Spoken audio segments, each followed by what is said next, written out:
안녕하세요. 핵심 주제 25 사화와 붕당 정치를 보겠는데 오늘 포인트는 사화가 4번 나오거든요. 4번 나오는데 먼저 순서를 정확하게 기억을 하셔야 됩니다. 무갑자, 연산군 때문에 무를 갚아야 돼요. 무갑자, 그 다음에 기묘한 조강조와 중종 사이, 그리고 을사사화, 요 네 순서를 그대로 여러분들이 기억을 하시는 게 중요하고, 그 다음에 이제 각각 사화의 원인들과 거기에 이제 등장인물들이 등장하거든요. 우리 시험에는 무오사화야, 갑자사화야 이렇게 안 나와요. 이렇게 안 나오고 여기 있는 사건들, 원인, 사람들을 등장을 시키는데 이 사람들을 우리가 다 알아야 돼요. 아셨죠? 가령 무오사화 같은 경우에는 성종 때 등용한 살인 중 한 명인 김종직이 조의제문을 썼기 때문에, 그래서 요 조의제문 때문에 무오사화가 일어났는데 유자강이 연산군한테 일렀어요. 그래서 일어났고, 그 다음에 그 여파로 이 조의제문을 사초에 기록하려고 했던 김일손이 그만 처형을 당하고, 김종직, 이 글을 썼던 김종직은 이미 죽었는데 부관 참시를 당했습니다. 부관 참시가 뭐예요? 묘에서 그 시신을 꺼내 가지고 이제 또 이렇게 형벌을 내리는 거죠. 그리고 이제 갑자사화 같은 경우에는 요거는 성종 때 연산군의 생모인 윤 씨가 사약을 받고 죽는 사건이 있었습니다. 이제 거기에 관련된 내용들 요거, 그래서 여기에는 임사홍이 요 사실을 연산군에게 알렸고 김굉필과 같은 살인들이 죽어요.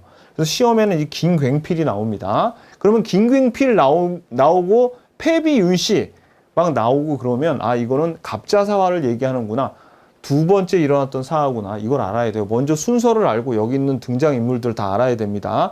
그래가지고 이때 요 연산군을 폐위시키고 중종반정이 일어나고 요 중종이 조광조를 등용을 하죠. 굉장히 기묘한 사이였어요. 그래가지고 위훈 삭제 때문에 기묘사화가 일어납니다. 그 다음에 일어난 게 이제 을사사하고, 요거는 외척들하고 관련된 내용이에요. 요거. 그 다음에 이제 여기까지 사화가 끝나고, 그리고 이제 살인이 집권을 하는데 살인들도 동인과 서인으로 나눠지는 과정. 이 과정들을 오늘 쭉 배울 건데, 결론은 순서를 기억하는 게 중요하지만 우리가 무오사와 갑자사와 기묘사와 이름으로 기억하는 것보다 여기 있는 사람들을 다 기억을 해줘야 됩니다. 스토리를 기억을 하면 순서도 저절로 기억이 될 겁니다. 암기법도 제가 알려드릴 거고요. 자, 그러면 기본서 110페이지 보겠습니다. 오늘 배울 주제 내용이 요 사화인데, 사화는 사림의 화의 준말이에요. 그러면 사림이 화를 당했다는 거죠. 크게 당했다는 거야. 누구한테? 훈구파한테 크게 당했다는 건데, 자, 우리 복습 좀 해볼까요? 우리 핵심 주제 23에서 요 훈구파와 사림파에 대해서 배웠어요. 이 훈구파의 뿌리는 신진사대부의 요 급진개혁파고, 그 다음에 사림의 뿌리는 고려말 신진사대부 중에 온건개혁파죠. 근데 사실 요 사림 같은 경우에는 뭐 고려에 대한 충성심 그런 것도 있었겠지만 현실적으로는 뭐예요? 그렇지, 권력 다툼에서 밀려난 거야. 그래가지고 어떻게 해요? 얘네들이 지방으로 낙향을 하게 되고, 그 다음에 요 급진개혁파는 계속 중앙에 남아서 현실적인 정치를 하고 있었죠. 근데 이제 요 개유정난을 통해서 공신책봉이 여러 번 됩니다. 이 공신책봉이 여러 명 되면서 이 훈구파 애들이 고위 자리를 독점을 하고 있어요. 고위직을 다 독점을 하고 좋은 벼슬자리 자기네들이 다 차지를 하는 거야. 근데 이 사림 애들은 지방에 낙향을 해서 현실 정치와는 이제 동떨어져 있으니까 얘네들은 하는 공부가 막 되게 대의 명분을 쫓고 굉장히 이상적이에요. 이상적. 그리고 성리학을 계속 공부하다 보니까, 성리학이 중국에서 들어온 학문 아닙니까? 그러니까 되게 중국을 떠받드는 존화적인 그런 학풍을 가진 애들이 돼버리죠. 근데 얘네들이 독점을 했다 그랬잖아요. 훈구파 애들이. 그래가지고 성종 때부터 이 사림, 이런 학풍을 가진 애들을 등용을 하기 시작해요. 등용을 해서 얘네들하고 이제 한번 견제를 하려고 그러는데, 그럴 때마다 얘네들이 더 높은 자리에 있잖아요. 얘네들이 사화를 4번에 걸쳐서 다 얘네들을 제거를 하려고 합니다. 근데 이 사림은 애초부터 수가 이 온건 계획파 쪽이 많았고 지방으로 내려가가지고 거기서 사원이라는 교육기관과 향약이라는 동네를 다스리는 규율이 있어요. 여기에서 사람들을 계속 끊임없이 배출을 해내가지고 결국은 이렇게 화를 당하더라도 얘네들은 되게 독점적이고 그 인구 풀이라 그럴까? 그런 게 얼마 안 되는 거야. 그러니까 얘네들은 금방 어떻게 나중에 멸종을 당합니다. 멸종을 당하고 거의 멸종되다시피 하고 결국은 이런 학풍을 가진 사림들이 올라와서 요 선조 때가 되면 사림들이 집권을 하고 훈구파는 이제 여기서 사라지게 되는 겁니다. 여기서 그러니까 큰 스토리가 이렇게 되는 거예요. 그래서 오늘 배울 내용은 뭐냐면 요 사화에 관한 얘기를 좀 집중적으로 배울 거예요. 이렇게 당하지만 사림들이 당하지만 결국은 어떻게 돼? 결국은 선조 때는 이제 사림이 집권을 하게 된다는 내용으로 끝날 겁니다. 자, 그래서 오늘 배우는 내용이 여러분들 기본서 99페이지 보시면 요 표 있죠? 요 표에서 우리가 핵심 23까지는 조선 초기에 이 태조부터 성종까지의 왕들의 업적에 배웠죠? 요 때가 15세기예요. 지금 핵심 25, 오늘 배울 내용은 16세기에 이 연산군 때부터 성종의 아들인 연산군 때부터 임진왜란이 터지기 전에 선조까지 있죠. 요 16세기에 대한 내용. 그래서 요 사화, 서로 훈구와 사림이 싸우는 사화에 대해서 배울 겁니다. 아셨죠? 자, 그래서 오늘 배울 내용을 좀 더 크게 한번 말씀드려 보면 선조 때를 기준으로 해서 이전에 훈구파가 집권을 하고 있었죠.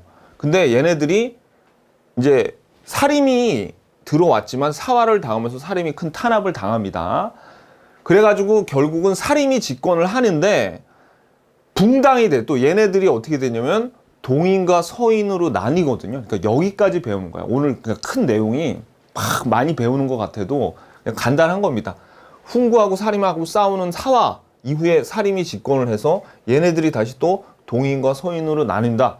이런 내용으로 끝을 낼 겁니다. 이제 기본서 보면서 다시 한번 정리해 볼게요. 자, 기본서로 다시 돌아와서 사화가 4번 일어나는데 연산군 때 2번 일어납니다. 근데 이 2번의 사화가 그 원인이 다 어느 때 일어났냐면 연산군의 아버지인 성종 때 그 원인이 다 제공이 돼요. 먼저 성종이 훈구파 세력을 견제하기 위해서 사림을 등용하죠.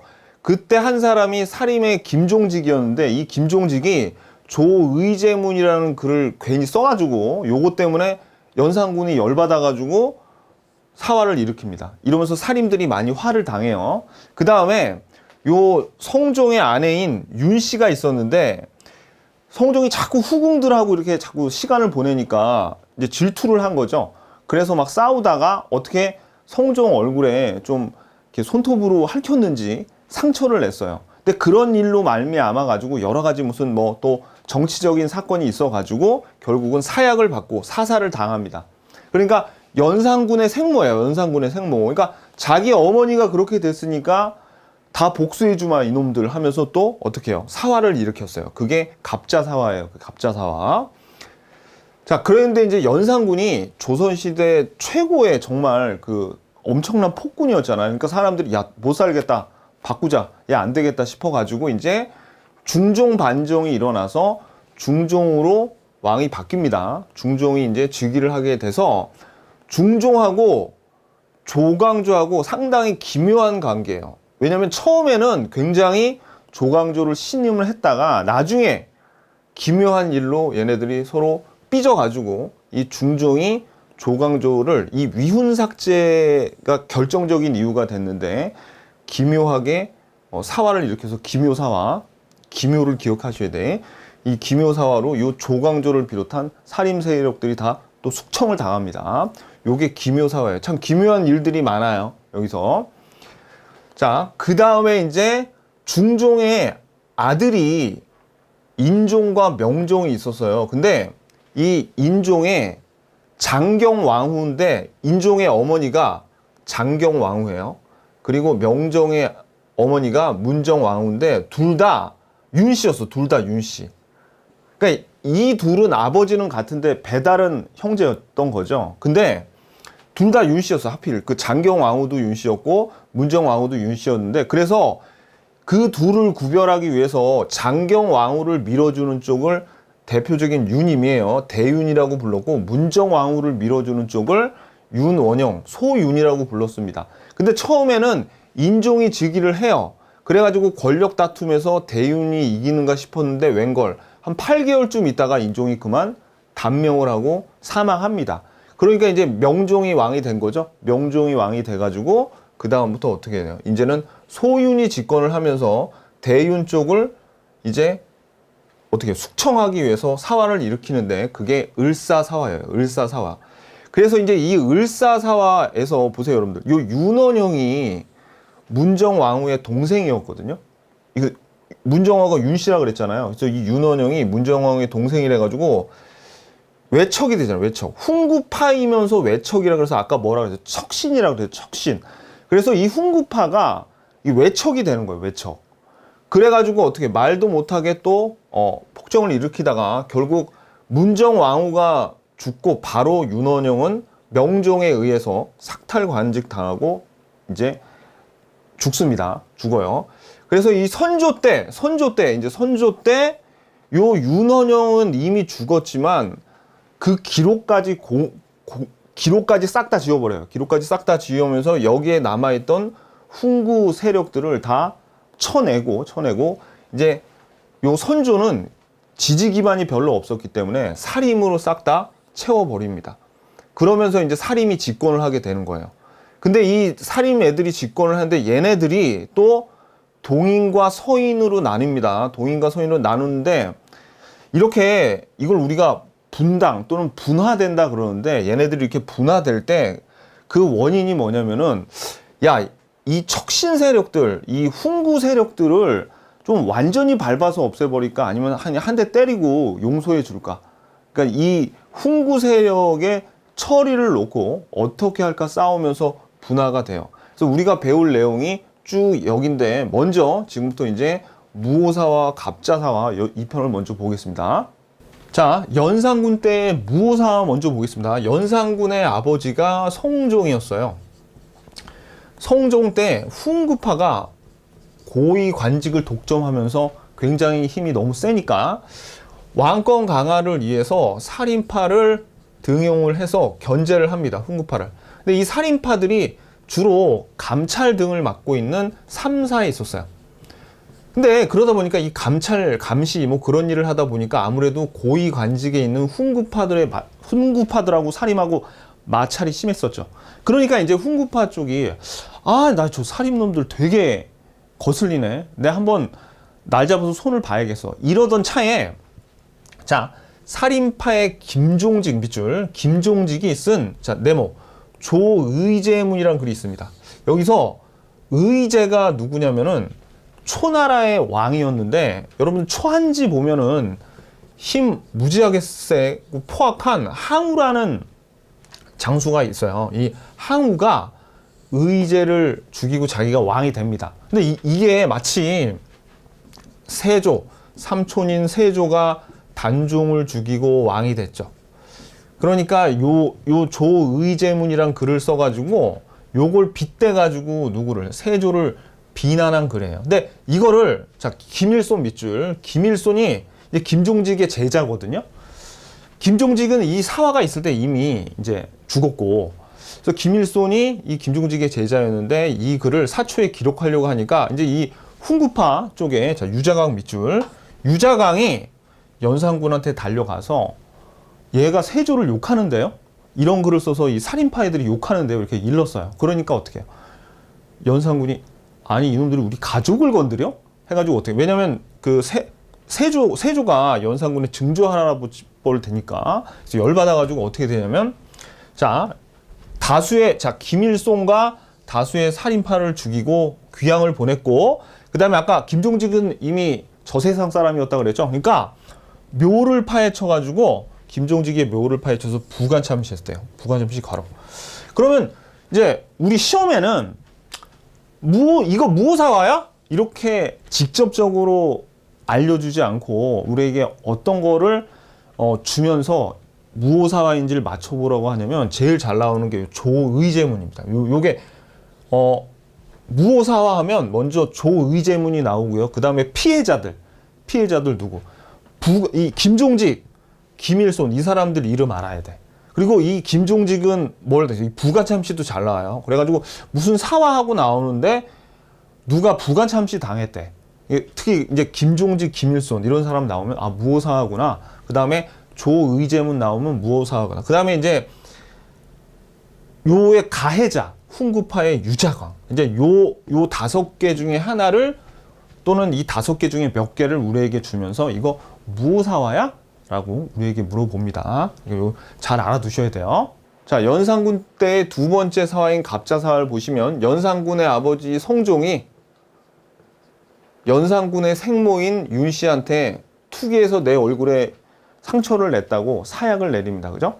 사약을 내렸는데 이 사실을 임사홍이 연산군한테 알려요. 그래가지고 연산군이 또 가족을 건드려? 그것도 우리 어머니를 하면서 여기에 관련된 사약을 내려주옵소서 하면서 여기에 관련되어 있는 애들을 싹 처형을 하거나 벌을 내립니다. 그게 바로 갑자사화예요. 근데 이때는 당연히 김갱필 등의 살인뿐만 아니라 이때 옆에서 사약을 내리라고 막 부추긴 인간들 중에선 당연히 훈구파들도 있겠죠. 그러니까 훈구파들도 이때는 많이 당했어요. 그러니까 실권을 잡고 있던 훈구파 애들이 연산군을 보는 눈이 아, 얘 안 되겠는데? 얘를 이제 제거해야겠는데 해서 어떻게 갑자사화 이후에 중종 반정이 일어나서 왕을 중종으로 갈아치웁니다. 그래가지고 이제 중종이 왕이 됐어요. 그래서 이제 볼게요. 두 차례 사화와 연산군의 폭정으로 훈구 대신들을 중심으로 연산군을 폐해시키고 중종을 이제 추대했죠. 그래서 중종 반정에서 이제 훈구 세력이 공을 세웠잖아요. 그리고 여러분들 이방원의 왕자의 난 같은 경우에는 이방원이 자기가 직접 칼 들고 막 싸워가지고 자기가 난을 일으켜서 실권을 잡았단 말이에요. 그때는 왕권이 강했겠지만 지금 이거는 중종은 가만히 있다가 주변 신하들이 다 해치워지고 그냥 왕에 앉혀진 거죠. 그러니까 중종이 별로 왕의 권력이 되게 약했단 말이에요. 그러니까 어떻게 이 훈구 세력들이 중종을 왕으로 앉힌 훈구 세력이 정권을 장악하니 또 중종은 이런 훈구 세력을 견제하기 위해서 살임을 쓰기 시작하는데 그때 데려온 게 서로 기묘한 관계가 되었던 누구예요? 조광조 밑줄.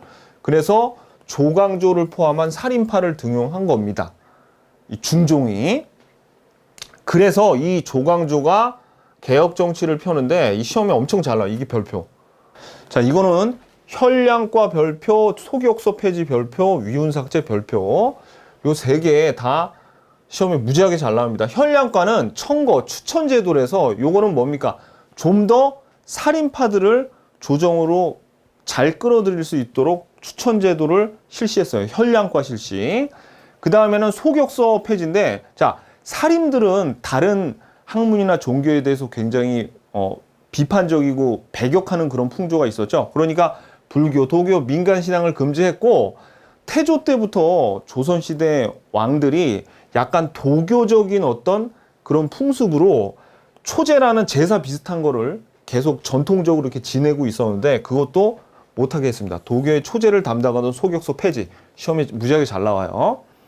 그 다음에 제일 중요한 거는 이 위훈삭제인데 보세요. 훈이 공이야. 공을 세우는 건데 거짓된 공을 삭제했다. 이건 무슨 의미냐면 중종 반정을 일으킬 때 공신으로 책봉된 사람들이 117명이나 됐었거든요. 근데 조광조가 대사헌의 자리에 있었어. 대사헌이 뭐 하는 자리예요? 사헌부. 요 조사하고 감찰하는 그런 자리죠. 근데 자기가 이렇게 살펴보니까 117명 중에 무려 76명이 되는 놈들이 공이 없는데 여기서 공신이 됐네. 그러니까 얘네들의 위훈을 삭제하자.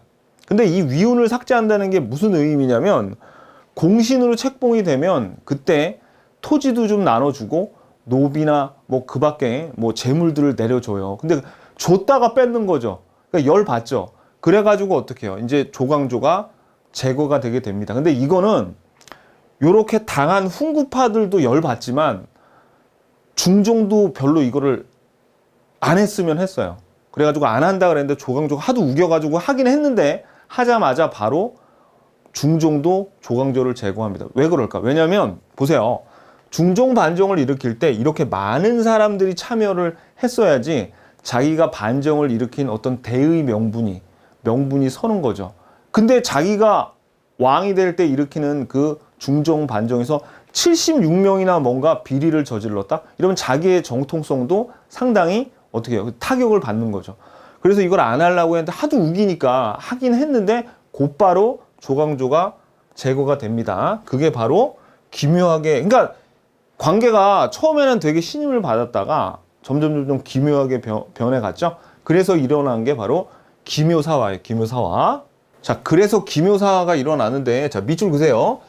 위훈 삭제가 직접적인 발단이 됐습니다. 밑줄. 그런데 사실은 이런 조광조의 개혁에 대해서 훈구 세력뿐만 아니라 왕도 이제 등을 돌리게 된 거예요. 왜냐면 이 왕도 처음에는 지지를 해줬는데 워낙 의욕이 넘치다 보니까 왕하고 이제 막 경연 같은 거를 할 때 왕이 야, 밥 먹고 하자. 막 늦게까지 하니까 나 지금 배고픈데 밥 먹고 하면 안 될 건데 가긴 어딜가요? 내 얘기 끝까지 들어보세요 하면서 계속 왕을 경연에서도 괴롭히고 그 다음에 이제 무슨 일이 일어나면 아니 되옵니다 전하하면서 계속 이제 왕을 힘들게 한 거예요. 그러니까 이제 왕도 뒤돌아서서 조광조를 버린 거죠. 그래서 이제 기묘사가 일어났고 그래서 조광조 등과 그 살림 세력이 제거가 되면서 자, 밑줄 현량가는 폐지가 됐고 아까 위훈 삭제로 물러났던 훈구파가 다시 복훈 되돌아왔습니다. 요거. 자, 그래가지고 여러분들이 이제 요게 기묘사화예요. 그러면 지금 사화가 3개가 나왔죠. 을사사화는 조금 동떨어진 얘기고 왜냐면 연산군과 중종까지 이어진 요 3개만 확실하게 여러분들이 순서를 구분하잖아요. 그러면 요 4개의 순서를 외우는 게 매우 중요한데 4개의 순서를 쉽게 외울 수가 있습니다. 자, 그러면 먼저 이 기묘사화 되게 기묘하다 그랬죠. 이 조광조에 대한 기묘한 이야기 하나 더 들려드릴게요. 자, 이게 조광조에 관련된 내용인데 이게 실제로 일어났던 일인지 아닌지 몰라요. 왜냐면 실록에 있는 얘기가 아니라서. 그래서 어떤 내용이 있냐면 중종이 어떤 나뭇잎을 발견했는데 그 나뭇잎에 주초위왕이라고 이렇게 벌레가 파먹은 흔적이 이 글자로 파져 있대요. 그러니까 이걸 어떻게 하냐면 이 조광조를 음해하려는 사람들이 나뭇잎에다가 꿀로 주초위왕이라는 글을 써가지고 벌레들이 그 꿀을 파먹어서 요 모양으로 되게끔 이렇게 만들어서 중종이 발견해서 이래서 중종이 조광조를 죽였다. 뭐 이런 내용인데 그래서 주초위왕이 무슨 뜻이냐면 왕이 된대요. 이게 요거 2개를 합치면 조가 되는 거야. 조씨가 왕이 된다. 이런 의미니까 조광조가 왕권을 위협하고 있다. 그런 걸 어떻게 해요? 이런 식으로 기묘하게 중종에게 알려서 사이가 안 좋아졌다. 그런 얘기가 전해져요. 되게 기묘하죠? 그러니까 조광조와 중종은 기묘하다. 이렇게 외우셔야 돼. 이게 제가 계속 기묘하다고 강조하는 이유가 자, 지금 우리 사화 3개를 배웠는데 한번 정리를 해보자고요. 일단 무오사화하고 갑자사화하고 먼저 무오사화가 먼저 일어났죠. 무오사화는 성종 때 등용됐던 김종직의 조의제문 때문에 이런 일이 벌어졌어요. 그래가지고 여기하고 관련돼 있는 인물이 유자광이 연산군한테 이 내용을 알려가지고 김일손이 요거를 조의제문을 사초에 기록하려고 그랬다. 그 다음에 김종직은 부관 참시했다. 이런 내용이 나와야지 무오사화에 대해서 얘기하는 거예요. 그 다음에 이 갑자사화는 연산군의 어머니인 패비윤 씨가 사사당했고 임사홍이 이르고 김갱필을 비롯한 살인이 죽었다. 그래가지고 이 이후에 뭐가 중종 반정으로 이어졌다. 이런 얘기가 순서대로 여러분들이 알고 있어요. 무오사화, 갑자사화, 그 다음에 중종 반정. 그리고 너무나 기묘했던 거는 위훈 삭제 때문에 일어났었죠. 그리고 그 이후에 기묘사화가 일어난 다음에 현량과가 폐지되고 다시 복훈됐습니다. 그래서 요 내용을 여러분들이 순서대로 알아야 되는데 자, 이제 순서를 알아야 되잖아요. 근데 여러분들이 그건 알잖아. 연산군 다음에 중종이란 건 알죠. 그러니까 연산군 다음에 중종이란 걸 알기 때문에 기묘하다고 중종을 외워서 기묘사라는 걸 외우면 무오사와 갑자사와 뒤에 바로 뒤에 기묘사가 일어났구나. 이걸 저절로 외워진단 말이에요. 순서가. 그러니까 순서를 억지로 외우지 말라고요. 자, 그러면 이제 우리 무오사하고 갑자사는 순서를 어떻게 외워야 되냐면 보세요, 여러분들.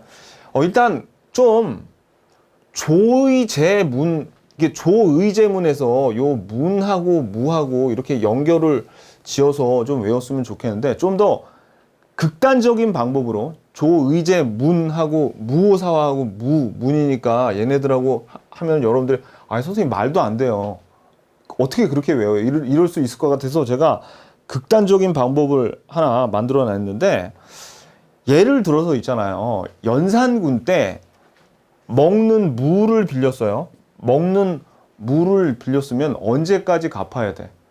중종 때 갚아야 돼? 하면 연산군 때까지 갚아야 돼요. 그렇지. 무갑자. 언제까지? 연산군 무를 빌렸으면 무갑자. 연산군 때까지. 연산군 무갑자. 그냥 앞글자 딱 봤습니다. 무갑자. 너무 저질이죠. 괜찮아. 여러분들 저를 욕해주셔도 좋은데 무갑자로 외우세요. 연산군 때까지 무갑자.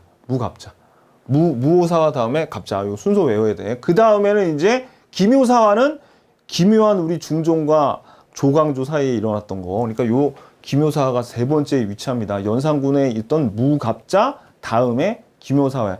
그 다음에 이제 을사사화는 나머지 하나이기 때문에 대충 외워져요. 요 세 개만 확실하게 암기하고 있으면 을사사화는 이제 얘네들은 서로 이어지잖아요. 연산군 때 있었던 일과 중종 반정 다음에 기묘사가 있기 때문에 얘네들은 같이 외우는 게 좋고 그 다음에 을사사화는 따로 그냥 외워집니다. 자, 기본서 볼게요. 자, 교재 112페이지 을사사화 보겠습니다. 이제 네 번째 사화죠. 이 을사사화는 요건 옆에다가 이렇게 외척 가로치고 훈척이라고 적어놓으세요. 왜냐면 이 훈구파 세력들이 외척이 된 거야. 그래가지고 외척이 되면서 정치가 굉장히 어지럽혀서 일으킨 사화가 요 을사사화인데 중종 때 첫 번째 부인이 있었는데 아들이 없었습니다. 그래서 두 번째 부인과 세 번째 부인 둘 다 윤씨였어요. 장경왕후, 문정왕후 한테 아들이 있었습니다. 그래서 후에 장경왕후의 아들이 인종이 되고 문정왕후의 아들이 명종이 되는데 이 둘이 이제 왕이 다툼이 있었어요. 그때 이 장경왕후 윤씨 인종을 지지하던 세력이 장경왕후의 오빠인 윤임을 주축으로 한 대윤 세력이었고 그 다음에 요 문정왕후 윤씨를 지지하던 세력이 문정왕후의 동생이었던 소윤 윤원영입니다. 둘째니까 대윤이고 셋째 부인이니까 소윤이었겠죠. 그죠? 그래가지고 인종이 됐는데 이때 살인들은 대의 명분을 중요시하니까 셋째보다는 둘째 아들을 지지했던 거예요. 살인들이. 그랬는데 인종이 얼마 있다가 8달 만에 그만 사망을 해버리니까 곧 명종이 왕이 돼서 이제 대역죄인이라 그러면서 윤임을 어떻게 해요? 그죠? 이 일파 그리고 이를 지지했던 살인들을 다 숙청해 버린 게 바로 을사사화입니다. 자, 을사사화 한번 볼게요. 그래서 인종이 일찍 사망해서 명종이 즉위했는데 인종의 외척인 자 밑줄 보세요. 대윤 윤임과 명종의 어머니인 문정왕후 측의 소윤 윤원영 간의 권력 분쟁이 발생했어. 그래가지고 요 을사사화는 소윤 윤원영 일파가 대윤 윤임 일파를 역적으로 몰아서 숙청한 사건이 바로 요 을사사화입니다. 근데 이 문정왕후가 굉장히 좀 이 권력 지향적인 사람이라 가지고 명종이 12살 때 왕이 됩니다. 그래가지고 수렴청정이라고 그러죠. 그래서 여기 왕 뒤에서 이렇게 발을 하나 친 다음에 정치를 하다가 이제 명종이 20살이 돼서 수렴청정을 그만하고 이제 명종이 친정, 그러니까 물러났어요. 수렴청정에서 물러난 후에도 계속 실권을 잡고 자기 동생인 윤원영과 같이 정치를 어지럽혔습니다. 그게 이제 그 내용이 이제 나와요. 그랬더니 되게 살기가 힘들었겠죠. 막 이게 굉장히 이 윤원영 일파의 횡포가 되게 심해가지고, 그래가지고 이제 어떤 일이 일어나냐면, 여기 양재역 벽서 사건 밑줄 보세요. 양재역 벽서 사건이라는 게 있어요. 그래서 사실 권력의 구심점이었던 이 문정왕후를 비난해요. 자, 을사사화 이후 명종의 어머니인 문정왕후를 비방하는 양재역 벽서 사건을 구실로 해서 대윤의 잔당 세력을 숙청을 합니다. 대윤의 잔. 그러니까 한번 을사사화로 한번 숙청하고, 그 다음에 남은 애들은 양재역 벽서 사건을 구실로 해서 또 한 번 숙청했는데, 그거를 정미사화라고 해서 요거까지 5대 사화로 분류하는 학자들도 있습니다. 그러면 양재역 벽서가 어떤 거냐? 우리 기출문제 풀 때 보겠지만, 여기 보세요. 여주가 위에서 정권을 잡고 간신 이기 등이 아래서 권세를 제멋대로 휘두르기, 막 나중에 여주가 문정왕후를 의미하는 거예요. 그러니까 어떻게 문정왕후를 모욕해 하면서 다시 한번 피바람을 일으킨 게 바로 요 정미사화라는 얘기죠. 오케이. 그래서 여러분들은 이제 을사사화 같은 경우에는 순서적으로 제일 뒤에 나왔고, 그죠? 제일 뒤에 나왔고, 이제 윤 씨들이 나오면은 을사사화입니다. 그래서 대윤 유님, 그리고 요 문정왕후, 그 다음에 윤원영, 요거 나오면 을사사화고, 그 다음에 양재역 벽서 사건까지 요게 계속 이어진다는 거. 정미사화도 알아두시면 좋아요. 정미사화도. 요거 양재역 벽서 사건. 요거. 근데 나라가 어지러워질 때 두 가지가 나타나면 나라가 아주 크게 어지러워지는데, 특히 중국 같은 경우가 그래요. 중국은 우리나라의 왕조들이 빨리빨리 바뀌었잖아요. 막 우리나라는 조선 500년, 고려 막 400년 넘게 이렇게 계속 지속이 됐는데, 중국은 그렇지가 않아. 중국은 정치가 굉장히 좀 속된 말로 더러웠어요. 우리나라 조선, 고려 나름대로 안 좋은 것도 있었지만 나름대로 굉장히 깨끗했어요. 왜냐하면 그 중국의 역사를 봤을 때 가장 안 좋은 형태의 정치가 어떤 애들이 실권을 잡았을 때 왕조가 뒤집히고 나라가 어지러워졌냐면, 황관들 있죠. 황관. 내시들. 내시하고는 좀 다르지만 아무튼 황관들이 권력을 잡았을 때하고, 그 다음에 외척들이 권력을 잡았을 때가 나라가 되게 혼란스럽습니다. 근데 우리나라 조선에서는 일단 외척들이 그렇게 큰 힘을 발휘하지는 못했어요. 왜? 태종 때 자기 부인인 민씨 세력을 완전히 다 싹 숙청해버리죠. 그 다음에 누구야? 자기 며느리 쪽도 다 쓸어버립니다. 그래서 외척들이 조선은 별로 힘을 못 썼는데, 요때 이제 외척들이 힘을 쓰기 시작했고, 또 어느 때, 그렇죠. 우리 조선 말에 가면은 세도 정치가 이 외척들에 의해서 정치가 이루어지거든요. 그러면서 세도 정치가 되면서 나라가 망하는 거예요. 조선이. 근데 이때도 외척이 윤원영과 같은 외척들이 실권을 잡으니까 나라가 많이 혼란스러워졌죠. 그래서 임꺽정이 등장합니다. 그래서 요 임꺽정. 그래서 중요한 거는 명종 시기에 외척 세력 때문에 임꺽정의 난이 그냥 임꺽정의 난으로 뭐가 일어났다 그런 게 중요한 게 아니라, 그냥 임꺽정이 언제적 사람이에요.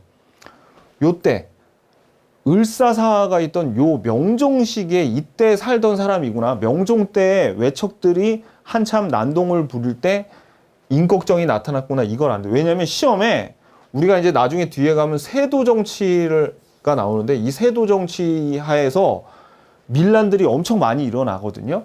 그래서 자꾸 이걸 시험에 낸단 말이에요. 그래서 주의하실 게, 자, 여기에 밑에도 적어놨죠. 세도 정치기에 농민 봉기와 혼동해서는 안 돼요. 세도 정치에 난이 일어나는데 시험에 은근슬쩍 임꺽정의 난을 요 세도 정치 쪽으로 몰아넣는단 말이에요. 그럼 틀려요. 임꺽정의 난은 언제 일어난 거다? 요 조선 중기에 명종 때 일어난 일이다. 요 외척들 때문에. 오케이. 여기까지 해서 이제 사화가 다 정리가 됐죠. 자, 그러면 그 다음부터는 이제 성리학의 발달과 붕당의 형성. 자, 성리학의 발달과 붕당의 형성이라고 나오는데, 여기 성리학이 크게 이제 공부를 하다 보니까 주리론과 주기론 두 개를 중요시 여기는 학파가 서로 나뉘거든요. 그래서 주리론이 있고 주기론이 있는데, 내용은 중요한 게 아닙니다. 그냥 다만 여기가 되게 추상적이야. 주리로는. 근데 주기로는 그나마 조금 더 구체적이고 현실적이에요. 근데 이 주리론의 대가가 퇴계 이황이었고 주기론의 대가가 율곡 이이였습니다. 근데 이걸 왜 이렇게 갈리는 게 중요하냐면 이쪽이 이 이황 쪽 이쪽이 동인의 뿌리가 되고 이쪽이 여기가 서인의 뿌리가 돼.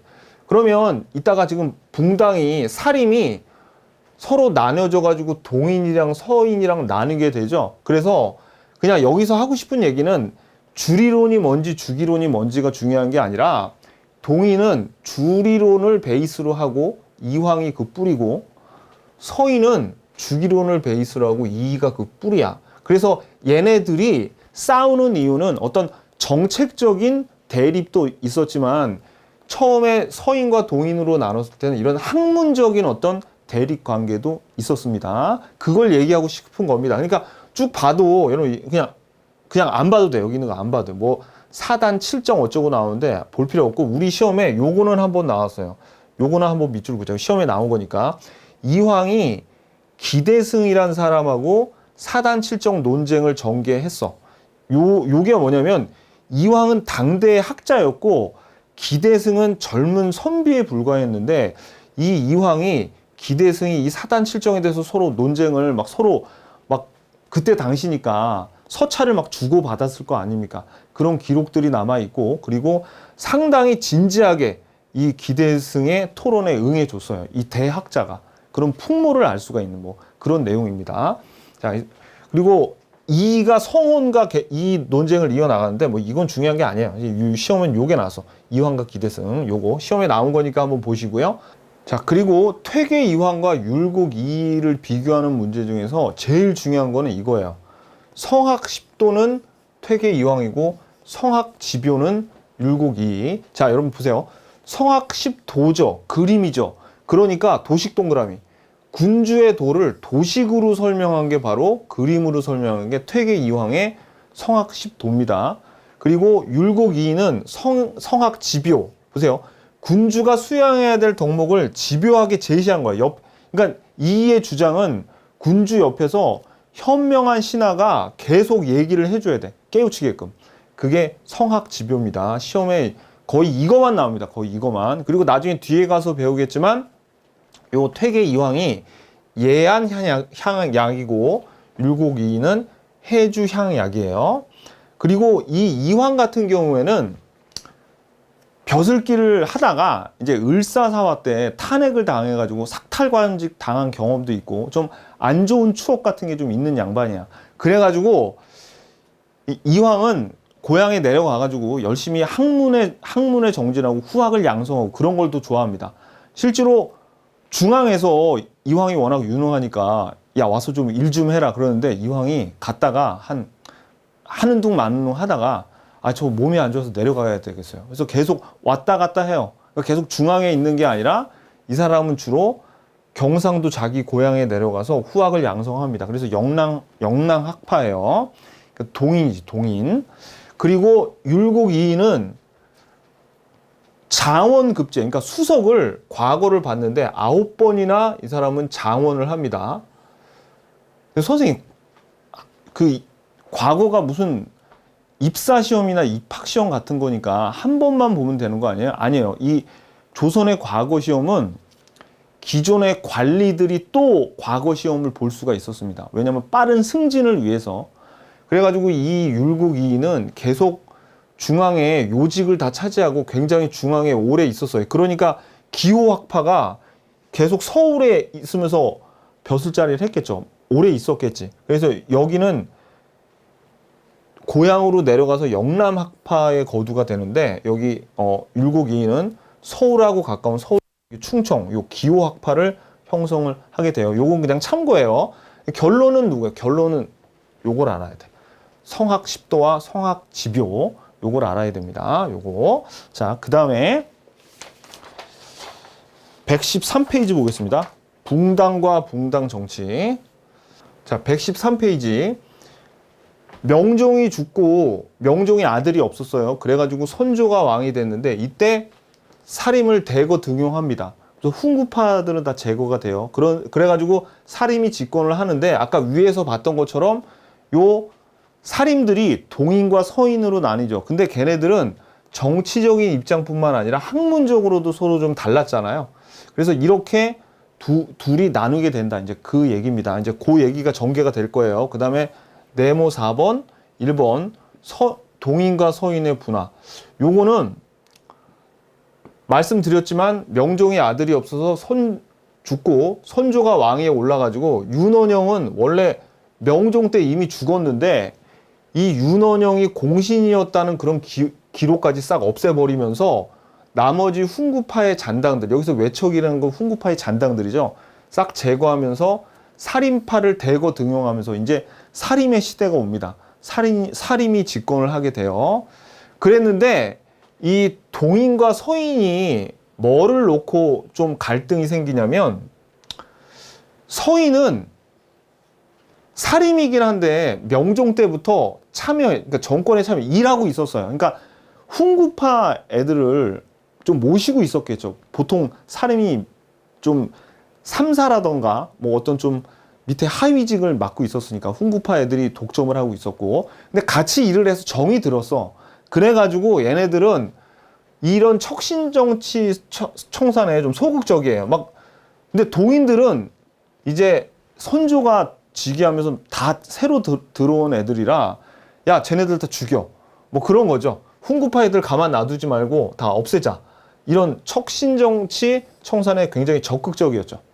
그러니까 요거 가지고 서로 대립이 있었어요. 근데 이따가 이제 나중에 보겠지만 요 동인이 남인 북인으로 갈리고 서인은 또 노론 소론으로 갈리거든요. 근데 항상 이렇게 분당되는 이유가 이전의 세력들을 이렇게 완전히 처벌할지 소극적으로 처벌할지 이거 가지고 계속 분화가 됩니다. 배우면서 이제 나와요. 여기서도 마찬가지야. 이전에 이 훈구파를 어떻게 처리할지를 가지고 먼저 이렇게 분화가 되려고 하는데 결정적인 이유가 이제 봐봐요, 여러분들. 요 쌍괄호 3번 밑줄. 이조전랑 임명 문제와 척신정치 청산에 대한 의견 대립. 요게 살임이 동인과 서인으로 분화가 된 이유입니다. 이조전랑 자리가 뭐냐면 인사권을 담당하는 굉장히 요직이었는데 그렇게 품계가 높지는 않았어요. 자, 읽어볼까요?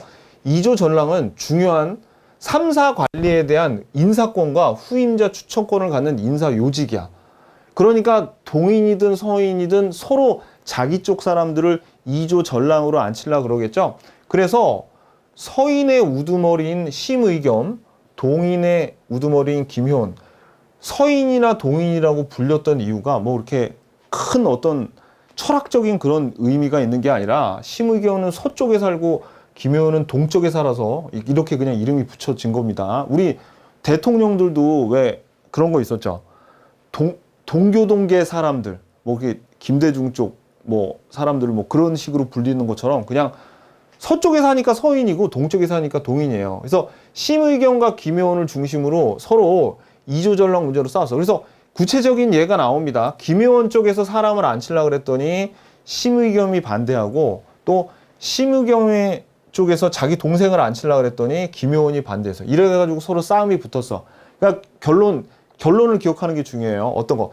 동인과 서인으로 나누게 된 건 뭐 때문이야? 이조전랑 임명 문제와 그 다음에 척신정치 청산에 대한 요 두 가지 이유 때문에 이렇게 분화가 된 거죠. 오케이.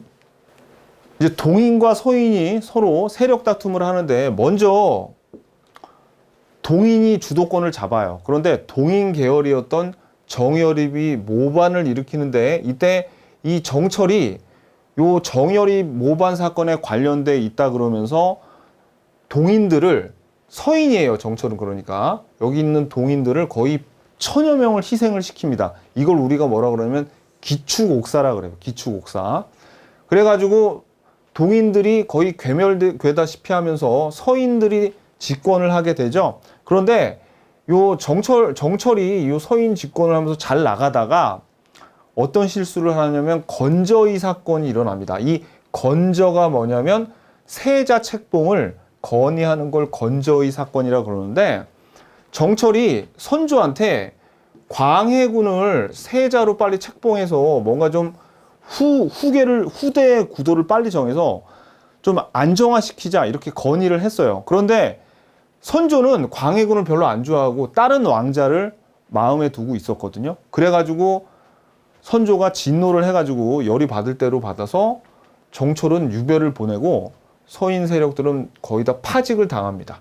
그래서 다시 어떻게 동인들이 집권을 하게 되죠. 근데 또 이 동인들 중에서는 얘네들 이 서인 세력들을 크게 혼내줘야 돼라는 강경파와 아니야 살살 하자 이런 서인들에 대한 처리를 놓고 북인과 남인으로 분화가 돼요. 자, 그럼 교재 볼게요. 자, 요 내용. 그래서 여기 보시면 처음에는 동인이 전국을 주도했죠. 자, 근데 여기서 밑줄 보세요. 정여립의 모반 사건과 기축옥사, 동인 정여립의 영모 사건을 빌미로 정철 동그라미. 정철이 동인을 탄압해서 거의 1000여 명들이 죽었는데 요거를 기축옥사라고 합니다. 요거. 자, 그 다음에 114페이지 보면 이제 건저의 사건 있죠. 요거 세자 책봉에 의견을 냈어요. 근데 정철이 경연에서 선조한테 광해군을 책봉하자고 의견을 내니까 선조가 열받아가지고 정철 유배 보내고 이제 서인 세력들이 다시 물러나게 됐죠. 그래가지고 이제 서인 세력의 처리를 두고 남인과 북인으로 서로 분화가 된 거예요. 아셨죠? 여기까지만 여러분들이 알아도 조금 이제 헷갈릴만 해요. 그죠? 자, 그래서 다시 보자고요. 요 뒷이야기는 그냥 재미로 들으세요. 나중에 뒤에 또 나올 건데, 지금 현재까지 어떻게 됐냐면 사림이 얘네들이 이조 전랑과 그 다음에 훈구파의 처리를 두고 동인과 서인으로 나뉘었죠. 그랬는데 이제 요 서인이 집권을 하다가 건저의 사건으로 이제 서인이 물러나게 되고 서인을 어떻게 처리할 건지를 가지고 또 북인과 남인으로 나눠졌다 그랬습니다. 그죠? 근데 임진왜란을 겪으면서 광해군을 지원했던 북인이 광해군과 함께 집권을 하게 돼요. 광해군 시절에. 근데 나중에 뒤에 어떤 일이 일어나냐면 이 광해군을 몰아내는 인조반정이 일어날 때 이 인조반정에 서인과 남인이 같이 합세를 합니다. 그래서 인조 이후의 현존까지는 서인과 남인이 서로 공동 정부를 구성하면서 계속 같이 지내게 돼요. 이제 그 내용 한번 볼게요. 자, 그래서 여기까지 봤고 이제 북인의 집권과 인조반정.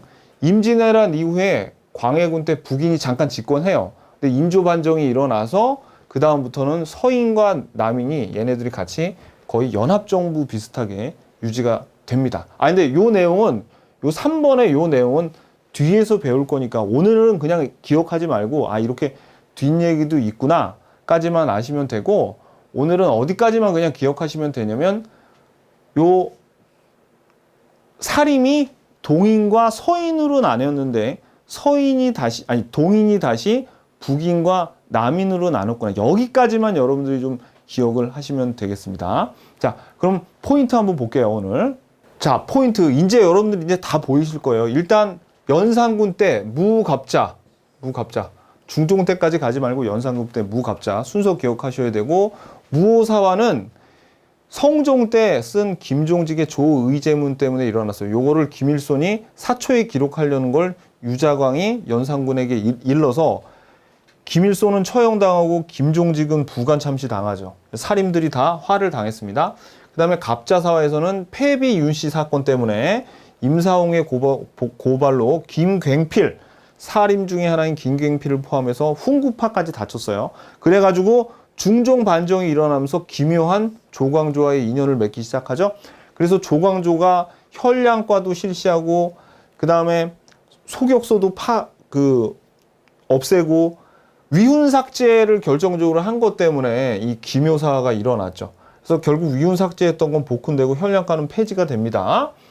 그리고 나서 이제 여기까지가 얘네 요 사화 3개가 연산군과 중종 간에 좀 연결성이 있는 거고, 나머지 하나는 그냥 을사사화. 요거는 외척들, 훈구파의 외척들인 대윤, 윤인과 소윤, 윤원영 간의 싸움이죠. 결국 요거는 인종이고 요거는 명종인데, 소윤은 명종 쪽인데, 요 문정왕후와 요 윤원영이 외척 세력이 돼가지고 여기서 좀 나라가 많이 혼란스러워졌어요. 임꺽정의 난도 요때 일어났던 거고요. 그리고 또 요 을사사화 이후에 나머지 잔당들을 처리하기 위해서 양재역 벽서 사건으로 인해서 정미사화도 일어났었죠. 여기까지가 이제 사화입니다. 여기까지 사화야. 여기에서 근데 참 사림이 유님 쪽에 줄을 섰다가 이제 여기서 사림도 같이 화를 당합니다. 그리고 이제 선조가 됐습니다. 선조 시대가 와가지고 이제 사림이 집권을 했는데 얘네들이 또 서로 싸워요. 그래서 동인과 서인으로 나뉘는데 먼저 동인들이 집권을 했지만 정여립의 모반 사건과 요 정초를 그 선두로 내세워서 기축옥사가 일어나면서 동인이 집권이 깨지고 이제 서인이 다시 집권하게 되고 이 서인 세력은 건저희 사건을 일으켰고 또 이제 정철이 유백하고 파직당하고 그렇게 돼서 다시 동인들이 정권을 잡죠. 근데 이 동인들이 이 서인들을 어떻게 처리할까를 놓고 나서 다시 남인과 북인으로 나눴다는 거, 그 뒷이야기는 우리가 다음 시간에 보겠습니다. 자, 그래서 먼저 제일 중요한 건 이 순서를 파악을 하신 다음에 그 다음에 이제 기출문제 풀어보면 다 풀립니다. 기출문제 풀러 가자고요.